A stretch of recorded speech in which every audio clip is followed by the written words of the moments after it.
Good morning, welcome back to our new blog. আশা করি তোমরা সবাই খুব ভালো আছো, সুস্থ আছো। আর ভালো সুস্থ থাকাটা খুব জরুরি। 12টা বেজে গেছে। সো গুড আফটারনুন সবাইকে।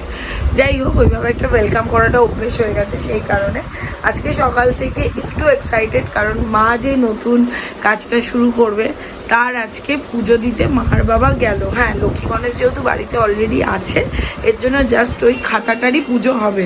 আমার ফোন এসছে। হ্যাঁ, তো যেটা বলছিলাম, তো শুভমও বেরিয়ে গেছে, মারাও বেরিয়ে গেছে। তো মার ওই ব্যবসাটার পুজো আজকে হবে। তো সেই জন্য ঠাকুরমাসে বলেছিলেন অলরেডি তো লক্ষ্মী গণেশ আছে, তো আপনি একটা খাতা নিয়ে আসবেন। সেটা আমি অনেক দিন আগে মার জন্য একটা খাতা, পেন আর একটা ছোট্ট ব্যাগ কিনে নিয়ে এসেছিলাম, যেটার মধ্যে আমার পুজো দিয়ে আনবে ব্যাগে করে। তো সেটা নিয়ে মা গেছে, মা পুজো দিই। আর আমি এখন একটা ঘড়ি বার করবো। বিয়েতে একটা ঘড়ি পেয়েছিলাম, খুব সুন্দর দেখতে। আমরা ভেবেছিলাম আমাদের একটা খুব সুন্দর দেখতে ফ্ল্যাট হলে তখন ওই ঘড়িটা লাগাবো। আর ঘড়িটা হলো, আমি এখন যে গান শিখি তন্নিষ্ঠারা আমাকে দিয়েছিল। তো যাই হোক, এখনই ওটা ব্যবহার করিনি, কারণ ঘরের ঘড়িটা খারাপ। আর সেদিনকে প্রার্থনা লিখেছে যে রিমাদি ঘরে বন্ধ ঘড়ি রেখুন। আমিও জানি গো রাখতে নেই, ঘড়িটা এতটা উঁচুতে যে আমি খুলতেও পারিনি। বাট আজকে দেখি করে দেবো, ঘড়িটাকে ওখান থেকে সরিয়ে দেবো। এই হলো ব্যাপার। আর বাদ বাকি জানি না সারাটা দিন কেমন যাবে। শুভম আবার আমার উপর চিৎকার করবে, কারণ আমি ফ্যান চালিয়ে ব্লগ করছি। এখন ঠান্ডা ঠান্ডা ফ্যানটা অফ করে ব্লগটা করবি। আর বিকেলবেলা আমি একটা স্পেশাল জিনিস কিনতে যাবো, একজন স্পেশাল মানুষের না, একজন স্পেশাল কারণে, স্পেশাল কারোর জন্য কিনতে যাব। আর কি কিনতে যাব বিকেলবেলায় দেখাবো। মানে এরম ধরনের বক্স খাটের কি কষ্ট। বক্স খাটে জিনিস রাখা যায়, শাস্তি জিনিস বার করা, মনেও নেই কোথায় রেখেছি। আর এখন অন্ধের জ্যৈষ্ঠী ওটাই লাগবে। আগে তা ওই ওপরে রাখা ছিল, এখন এখান থেকেই লাগবে। জোর লাগাকে হাইসা। এই যে এখনো কত জায়গা ফাঁকি। আর এগুলো সব বিয়ের জিনিস। এই যে এগুলো সব এখন যত জায়গা ফাঁকা আছে ওখানে ওখানে ঢুকিয়ে দিই। ঘর খালি করি। এই হলো, ওরা আমাকে একটা কার্ড দিয়েছিল, সময়রা ভালো থাক, ভালো থেকো প্রিয় জুটি। এই হলো কার্ডটা, দেখাচ্ছি। এই যে কার্ড দেখলেই না মনটা কি ভালো লাগে। আমাদের ছোটবেলায় আমরা কত কার্ড কিনতাম। এখন তো কার্ডের ব্যাপারটাই, বিয়েতে মনে আমি একটাই কার্ড পেয়েছিলাম। যাই হোক, থ্যাংক ইউ যারা দিয়েছিস। তোরাও ভালো থাকিস, তোরাও খুব প্রিয় জুটি। এই হলো ঘড়িটা, ভীষণ সুন্দর দেখতে ঘড়িটা। তখনও যখন আমি বাবি আমরা সবাই গিফট আনপ্যাক করছিলাম, তখনও বাবি বলেছিল খুব সুন্দর করে রাখিস ঘড়িটা। বাবির হাতে ব্লগটা দেখলে বাবিরও মনে পড়বে ঘড়িটার কথা। আর এই যে আমার শুভমের ছবিটা নামিয়েছিলাম। যাই হোক, তো ঘড়িটা দেখি আরবান প্রো থেকে ড্রিল করার জন্য কাউকে ডেকে এনে তারপরে ড্রিল করে তারপরে এটা করবো। Good afternoon, welcome to Shivraj family. চলে না টাটকা ব্লগ নিয়ে, আশা করি সবাই ভালো আছে এবং সুস্থ আছে। স্পেকটা কেমন লাগছে একটু জানিও, রিভিউ দিও। ভালো না খারাপ, খারাপ দিলেও আর চেঞ্জ করা যাবে না, ভালো দিলে থ্যাংক ইউ। শোনাই এই ঘড়িটা প্রথমবার দেখছে। এটা কার মতো দেখতে?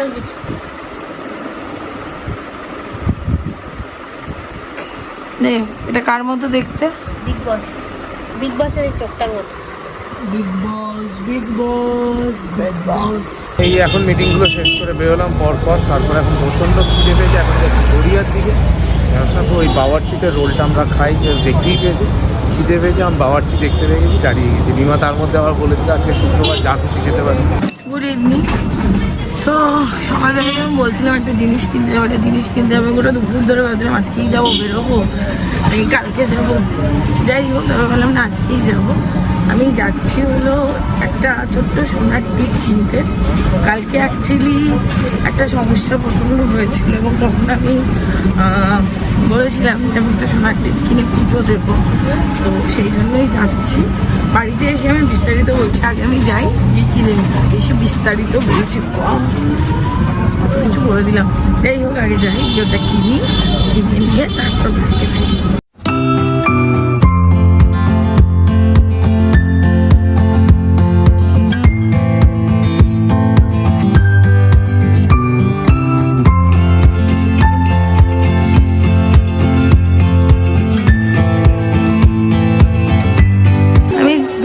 জিজ্ঞেস করলাম ঠাকুরের জন্য টিপ হবে বললো না। অ্যাকচুয়ালি আজকে অক্ষয় তৃতীয়া, তারা এত কম কিছু সেল করবে না, এই জন্যই বলে দিল না ঠাকুরের টিপ পাওয়া যাবে না এরকম হয় না। দেখি বাজারের ভেতরে কতগুলো দোকান আছে, সেখানে বেরিয়েছি যখন, আর আমি যার জন্য কিনতে বেরিয়েছি ঠিক আমি পাবো। বাজারের ভেতর ঢুকেছি আর একটা দোকানে ঠিক পেয়ে গেছি, হয়ে গেছে কেনা। এখন যাচ্ছি বাড়ি। আসার সময় জিজ্ঞেস করলাম সোনাই ওদের তোরা কিছু খাবি, বললো না কিছু খাবো না। অ্যাকচুয়ালি সবারই এখন বাইরের খাবারটা না কমে গেছে, মানে একদম খাই না আমরা বাইরে কিছু। ওই কালকে বলবান দেখতে ওই শুভমের রাত্রিবেলা ঠিক শরীরটা ঠিক লাগছিল না, যেহেতু না খেতে খেতেই জিনিসটা হয়েছে, আর উচিত না খাওয়া। যাই হোক, আমি নৈহাটির বড় মার জন্য একটা সোনার টিপ কিনলাম। আর কেন কিনলাম, কি হয়েছিল বাড়ি গিয়ে বলছি। সেই হোক, বাড়িতে তো চলে এসেছি। বাড়িতে আসার পরে মাকে দেখালাম সোনার টিপটা, তোমাদেরকে দেখাচ্ছি রাত্রিবেলা সোনার টিপটা। অ্যাকচুয়ালি কী হয়েছিল, কালকে সকালবেলা শুভমের একটা প্রচণ্ড প্রবলেম হয়েছিল, এবং এটা খুব অনিচ্ছাকৃতই হয়েছিল। শুভমের মানে একজন ক্লায়েন্টের সাথে মানে হঠাৎ করেই আর কি তার কিছু ফটোগ্রাফ অল এক্সট্রা নিয়ে তারপরে আর কি আমি ওই টাইমে এতটা প্যানিক করে ফেলেছিলাম, মানে আমি শুধু যেন বড় মাকে ডাকছিলাম যে মা তুমি সব ঠিক করে দাও, আমি তোমার কাছে গিয়ে পুজো দেবো। এবং ওই সেই টাইমেই বলা যে ওই সোনার টিপটির কথা। তো আমি মানে কন্টিনিউয়াসলি ডাকছিলাম যে তুমি শুভমকে এই বিপদটার থেকে রক্ষা করো, বিপদটার থেকে রক্ষা করো, এটা হচ্ছিল। মানে তারপরে কিছুক্ষণের মধ্যে ওটা মানে সলভ হয়, মানে এটা একদমই এরকম ছিল যেটা সলভ হওয়ার কোনো যেন রাস্তাই ছিল না। তো যাই হোক, ওটা সলভ হয়। তো সেই জন্যই আমার আজকে আছে অক্ষয় তৃতীয়ার দিন, ভালো দিন, এই দিনে কিনে আনলাম।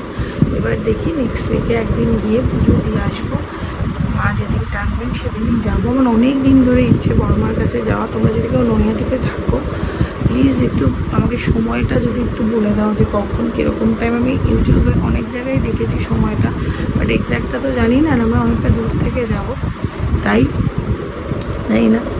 হয়তো মানে দেখো ঠাকুরের প্রতি বিশ্বাস আমার অগাধ, বাট কালকে ওই টাইমে মানে ভগবান যারা কারোর পক্ষে বাঁচানোটা সত্যি খুব টাফ ছিল। আর যাই হোক, যা শেষ ভালো তো সব ভালো, সবসময় বলি। আর নিশ্চয়ই ভগবান আমাদেরকে রক্ষা করছেন বলেই হয়তো এখনও পর্যন্ত এই ক্যামেরা তুলে তোমাদের সাথে কথাটা বলতে পারছি, সব কিছু শেয়ার করতে পারছি। এইটুকু ছিল আমি বলছিলাম একজন বিশেষ একজনের জন্য, একজন স্পেশাল একজনের জন্য। এবং আমি এটাও বলেছিলাম আজকে মানুষ নন্দী ঠিকই, ভগবানের সাথে আর মানুষের কি তুলনা। যাই হোক, তো ওটা করেছি। এখন একটু চা খাবো। যতক্ষণ ওটা কিনছিলাম না আমার এটা কেমন একটা উদ্বেগ হচ্ছে। একটা অর্ডার করেছিলাম, কি অর্ডার করেছিলাম ভুলে গেছি, খুলি তারপরে দেখি কি অর্ডার করেছিলাম। ওই একটা কটনের ব্যাগ অর্ডার করেছিলাম, গানের স্কুলে নেওয়ার জন্য। এরকম একটা ব্যাগ, আর এটার সাথে আবার একটা পাউচ ছিল, সুন্দর দেখতে, দেখো খুব সুন্দর দেখতে। সাদা, মেনটেন করাটা একটু টাফ, বাট ইটস ওকে। এটাতেই ওই গানের স্কুলের সব যাবতীয় যা পেন টেন থাকে ওটা থাকবে। এটা সুন্দর দেখতে, আমাকে ভালো লেগেছে। এবং এটার দামও বেশি নেয়নি, এটার দাম নিয়েছে জাস্ট 271 টাকা। এই এখন ফিরছি সকালের পর, কিছুক্ষণ রেস্ট নিয়ে আবার বেরোতে হবে। আজকে এরা সারা রাস্তা এত জ্যাম ছিল, ট্রাফিক জ্যাম, কোনো মিছিল টিছিল ছিল হয়তো কি জানি, জানি না এত জ্যাম কেন, সে মারাত্মক টায়ার্ড লাগছে।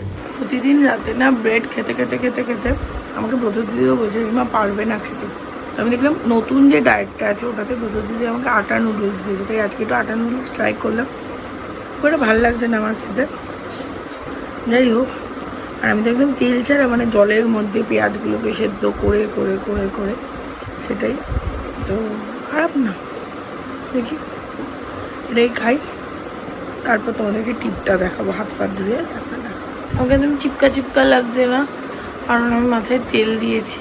মনে হচ্ছিলো একটুখানি মাথায় তেলটা দিই। চুলটার অবস্থা এত চুল উঠছে না, বুঝতে পারছি না কেন। এর আগে গরম ছিল সেই জন্য চুল উঠেছে। আর সবাই বলছে রোজমেরি ওয়াটারটা খুব ভালো, খালি দেখছি সবার রিলস রোজমেরি ওয়াটার।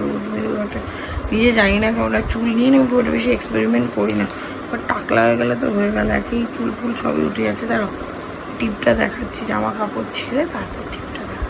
এই যে এই হলো টিপটা, দেখি মা কবে ডাকে তবেই যাব। তো শাড়ি কিনবো, আলতা সিঁদুর কিনবো, তারপরে যাবো পুজো দিতে। শুভম বললো নেক্সট উইকেই যাবো রিমা, এবার দেরি করবো না, এরকম পুজোগুলো না ফেলে রাখাও উচিত না, তাই যাব। সবার বড় মার দর্শন হয়। এর আগেবার কালী পুজোতে আমার এক স্টুডেন্ট গিয়ে ও আমাকে ভিডিও কলে বড় মাকে দেখিয়েছিল, আমি দেখেছি আর চতুর্দিকে তো ছবি দেখি। তো যাই হোক, তো বড় মা ডাকলে নিশ্চয়ই মানে সবাই যেতে পারে যখন, আমিও নিশ্চয়ই যাব। আর হ্যাঁ, আমি এগুলোতে খুব বিশ্বাসী, আমি ঠাকুর দেবতা প্রচণ্ড বিশ্বাস করি। এটার মানে এটা না যে একেবারে সবসময় আমি ঠাকুর নিয়েই এতে করি বা সব কিছু একটু ভগবানের উপর ছেড়ে দিই। আমি একটা জিনিস ভাবি যে কর্ম করে যাও, বাদ বাকিটা উনি বুঝে নেবেন। আমি যদি কারোর ক্ষতি না করি তবে আমার নিজের ওরকম কোনো ক্ষতি হবে না। বাট আজকালকার দিনে কলিযুগ তো, তাই নিজের হয়তো ক্ষতি হয়। আরেকটা জিনিস হলো যখন খুব খারাপ হচ্ছে তার মানে এরপর ভীষণ কিছু ভালো হবে। দেখো এতটা পজিটিভলি যদি কোনো কিছু না ভাবি তবে তো বাঁচতেই পারবো না, এটাই। যাই হোক, টুকটুক করে তো হচ্ছে, টুকটুক করে তো দুজনে মিলে সামলে নিচ্ছি। আর বাবা মার আশীর্বাদ যাদের উপরে থাকে, হয়তো সবার উপরেই থাকে, বাট আমাদেরকে আমাদের মানে আমার মা বলো কি, আমি জানি আমার বাবাও আমার সাথে আছে, আর এইদিকে আমার শ্বশুর শাশুড়ি বলো, এরা এরমভাবে এখনো পর্যন্ত যেরকম শিল্ডের মধ্যে রেখেছেন, এখনো গিয়ে অনেকটা বড় হয়ে যাওয়ার পর মানে কারা কারা বাড়ি থেকে এতটা সাপোর্ট পায় বা এতটা আগলে কাদের কাদের রাখে কি জানি, হয়তো রাখে। বাট আমার হয়তো নিজেকে একটু বেশি ব্লেসড মনে হয় যে আমাদের সাথে সাথে আমাদের পরিস্থিতিটা আমাদের বাবা মা এরাও বোঝে। তো যাই হোক, তাদের আশীর্বাদ আছে, তারা পাশে আছে, সব কিছু। আজকে মায়ের শুধু ওই বিজনেসের পুজোটা হলো, আমি একটু বলে দিচ্ছি, মার বিজনেসটা বেসিক্যালি হবে এই ম্যাক্সি চাদর এইসব নিয়ে। আস্তে আস্তে ব্যাপারটাতে মা আর কি এগোবে, বাট খুব অল্প পুঁজিতে খুব অল্পভাবে শুরু হচ্ছে। এটা একটা ইনভলভমেন্ট বলতে পারো, কারণ বয়স হচ্ছে তো আমাদের নিয়ে টেনশন করা ছাড়াও যদি নিজেদের একটা ইনভলভমেন্ট থাকে তবে আমাদের নিয়ে টেনশনটা ওনারাও একটু কম করবে, সেই কারণের জন্যই।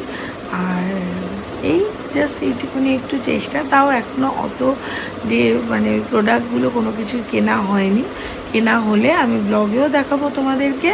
আর তাছাড়া ফেসবুক লাইভ অ্যান্ড অল এগুলো তো সব কিছুই চলবে। প্রথম আমাকে একটু মাকে হেল্প করতে হবে, এরপর মা যা মা করে নেবে, ঠিক আছে? তো চলো আজকের মতো ব্লগটা এইটুকুই। ভালো থেকো, সুস্থ থেকো, ভালো রেখো, সুস্থ রেখো। গুড নাইট, শুভরাত্রি, টাটা।